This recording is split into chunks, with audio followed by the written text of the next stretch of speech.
Reka nsubire ndabaramutse mwe banywanyi mukurikira imboneshakure yacu ari na yanyu Shiramatsiko TV. Imboneshakure imwe rudende dushikiriza inkuru n'ibiganiro utaronka ahandi. Uyu ni umwanya w'amakuru agezweko ari kuvugwa ngaha mu gihugu cacu c'u Burundi. Ni amakuru aba yibanda cane cane ko aba ari kuvugwa agateka kazina muntu, aba ari kuvugwa mu cibano, aba ari kuvugwa ku mbuga ngurukana bumenyi, aba ari kuvugwa muri politike ndetse n'ahandi yose mutamenye muba mwaranyegejwe turatohoza amaze tukabaha ido n'ido. Hari amakuru ateye ubwoba aba ariko aragaragaza ko leta irongowe na Evariste Ndayishimiye nitagira ico ihindura igihugu c'u Burundi gishobora gusubira mu ntambara. Mu bijanye no kungene leta yubatse amasezerano yarusha avuga ko umushiranganje wo kwivuna abansi be n'umushiranganje araba igipolisi badasangira ubwoko.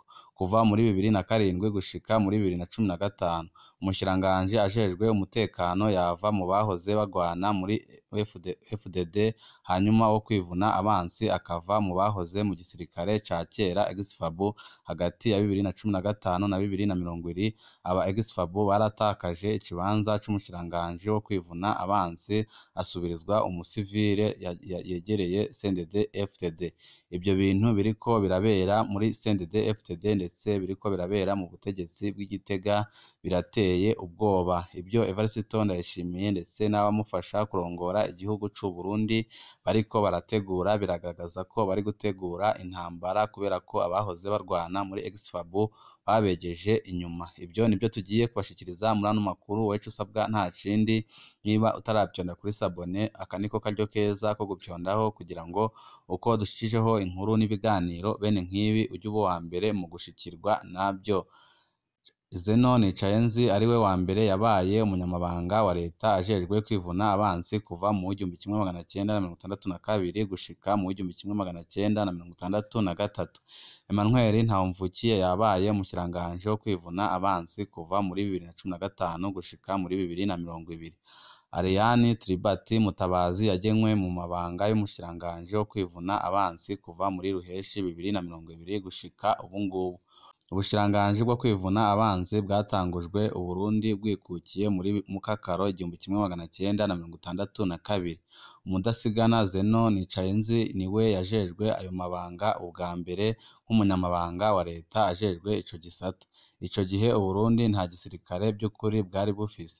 Gen.Niyongabo bisa nk'uko ariwe yubatse igisirikare c'u Burundi mu ntango yacu, aho leta ihindukiye mu mwaka w'1963 Petero Ngendandumwe agasubirirwa na Andre Muhirwa. Gen.Niyongabo yaciye asubirirwa na Kapiteni Michel Micombero. Nk'uko twamaze kubibona muri iyo myaka, umunyamabanga wa leta ajejwe igisirikare siwe yari ajejwe gendarmerie. Ibyahavuye binatera ugusharirikana no guhangana hagati y'inzego. Mu 1967 izo nzego zarafatanijwe zigira igisirikare kimwe c'u Burundi. Kuva mu 1963 gushika muri Rusama 2015 ubushiranganje bwo kwivuna abansi yamye ari umusirikare. Byahindutse muri Rusama 2015 nyuma yo guhunga kwa General Majoro Gaciyubwenge. Guhera ico gihe umushiranganje wo kwivuna abansi ni umusivile. Inguvu z'umushiranganje wo kwivuna abansi zaragabanuwe cane mu kiringo ca gatatu ca Perezida Petero Nkurunziza, maze ububasha buhambaye ku gisirikare buhabwa mukuru w'igisirikare.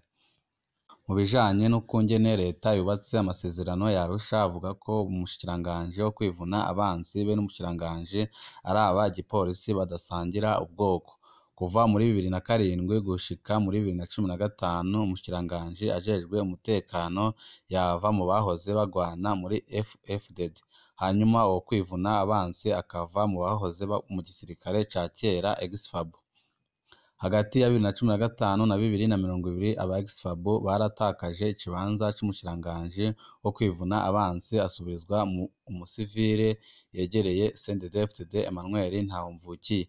Ariko aba FDD bo bagumanye umushiranganje w'umutekano General Bunyoni. Kuva muri ruheshi 2020 ubushiranganje bwo kwivuna abansi bwahawe umusivile yahoze mu mbonerakure. Muzi amabi menshi imbonerakure ziriko zirakora muri no minsi. uwo akaba yitwa Ariane Tribati Mutabazi. Ubushikiranganji bw'umutekano bwo bwahawe umu FDD mbere banamwongera ubundi bushikiranganji bubiri.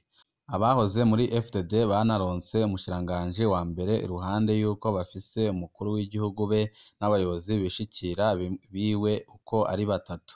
Abahoze muri FABU nta n'umwe basigaranye mu nzego zitwara igihugu. Ibi bintu rwose birateye ubwoba kuko abahoze muri ex-FABU nabo bariko barategura ikintu gikomeye cane cyo kuba bakikuraho iyi ntwaro y'agahotoro.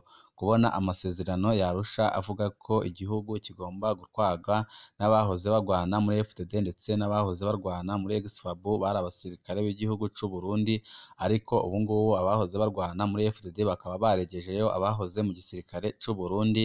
Biratera ubwoba abanyagihugu batari bake, bakabona ko isaha n'isaha umugambwe uri ku butegetsi utarigeze ugira ikintu na kimwe umarira abanyagihugu ushobora gusubiza abanyagihugu mu ntambara nk'iyo bahozemo. Igandagurwa rya General de Brigade Atanazi Karazura muri Ndamukiza 2016 riravugwa ko rifise ico ripfana n'ico kibazo. General Karazura yagandaguwe mu gihe hari ibihugu byari bimaze iminsi bisaba ko inyubako yavuye mu masezerano yarusha yo kubahirizwa, maze uwahoze mu gisirikare ca kera akaba ariwe azezwa ubushikiranganji bwo kwivuna abansi nk'uko ubw'umutekano bwarimwo uwahoze muri FDD. General Karazura yitwa ko yari akunzwe na Perezida Nkurunziza kandi ko ariwe yashobora kugenwa muri ayo mabanga. General Karazura na mugenzi we tutashimye kuvuga izina barakoze ibiganiro n'intwazangabo ikomeye yahoze muri FDD kandi yakora mu biro by'umukuru w'igihugu. Nawe nyine nta zina dutanga hano. Ikiganiro cari gihagaze kuri ico kibazo nyine co guserukirwa muri leta kw'abahoze muri FABU, hoba hariho abandi batavyerekwa mu bihangange vyahoze muri FDD. Ivyakurikiye birazwi. General Karazura yarishwe, mugenzi we bafatikanije ibyo biganiro yarahunze, ariko ntago dushimye kubabwira izina ryiwe ku mvo z'umutekano wiwe. Iyi nyubako y'inzego uravye uko abahoze muri FDD baserukirwa mu nzego zihambaye z'igihugu irashobora kuzokurikirwa no kwinubana. Amasezerano yarusha avuga ko injyane z'u Burundi zamye ziva kwikumirwa mu nzego bikabyara ko habaho umurwi urondera kwihariza ubutegetsi, maze hakaba abandi bumva ko bakumiriwe nabo bagaca baharanira ubutegetsi uko bashoboye kose. Aribyo biriko biraba ubu ngubu. Murabona ko umugambwe uri ku butegetsi CNDD-FDD wiharije ubutegetsi bwose bw'igihugu, ari nayo mpamvu amabi aguma akorwa ngaha mu Burundi ariko ntagire camira, kuko abari mu burongozi bukomeye bw'igihugu bose baba bafise umugambi kuri ayo mabi aba ari gukorerwa abanyagihugu barondera inyungu zabo bwite. Muri kino gihe abahoze bagwana muri FDD baragenwa mu burongozi bwa leta, mu burongozi bw'amashirahamwe ya leta atandukanye, mu gihe bagenzi babo bahoze muri FABU bitera bibagirwa kandi atari uko batagira ubumenyi. Kitavuzwe co ni abahoze bagwana muri FNL. Abahoze barwana muri FNL bo ntibakinavugwa, abenshi baranyurujwe, abandi baragandaguwe, abandi barahunze igihugu kubera akarenganyo kariko kabera mu Burundi, abandi babayeho mu bwoba bukomeye.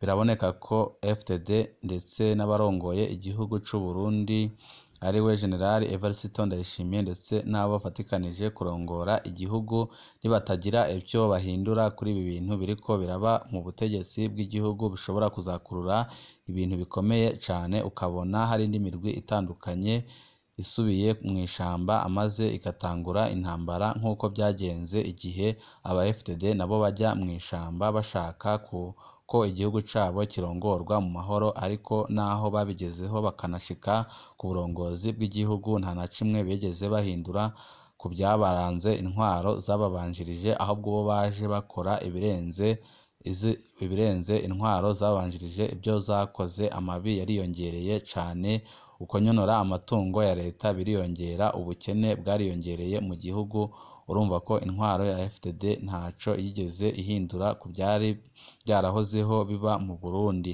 Biraboneka ko nibatagira ico bahindura, imirwi itari mito y'abarundi izongera igahaguruka ikarwanya intwaro y'agahotoro, bizatuma igihugu cinjira mu ntambara itazoshira.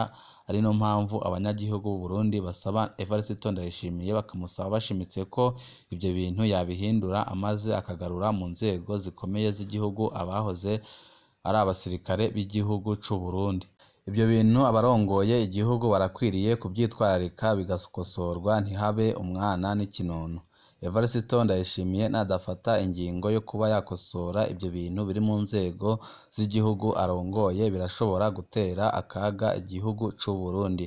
Evariste Ndayishimiye yabanje kuboneka nk'umuntu ashobora kugira ibyo ahindura mu Burundi, ariko kugeza isaha n'uyu munota biragaragara ko Evariste Ndayishimiye ataco yigeze ahindura ku gihugu c'u Burundi. Murazi ibiriko birabera mu mugambwe wabo mo hagati, bariko baranyinyurana ku buryo buhambaye cane. Bigaragara ko igihugu c'u Burundi kirongowe n'abanyonyezi n'abasuma ndetse n'abajejwe kugandagura abanyagihugu, kandi bari bakwiye kubarindira ubuzima. Evariste Ndayishimiye nagire ico akora kugira ngo ibyo biriko biravugwa mu butegetsi bwiwe bihinduke, amaze abanyagihugu bagomeze kugira amahoro n'umutekano bababujije. Banywanyi bacu, ayo ni amakuru tuba turiko turegeranya agaragaza ubunyonyezi buriko burakorwa na leta irongowe na Evariste Ndayishimiye, naho mu ntango yiwe abanyagihugu babona ko ari umuntu uje kugira ibyo ahindura, ariko byarabonetse ko ata kintu na kimwe yaje aje guhindura. Ico usabwa nta kindi ni ugupyonda kuri sabone kugira ngo uko dushijeho amakuru n'ibiganiro bene nk'ibi ujye uba uwa mbere mu gushikirwa nabyo. Ibihe byiza nibyo ndabipfurije banywanyi bacu.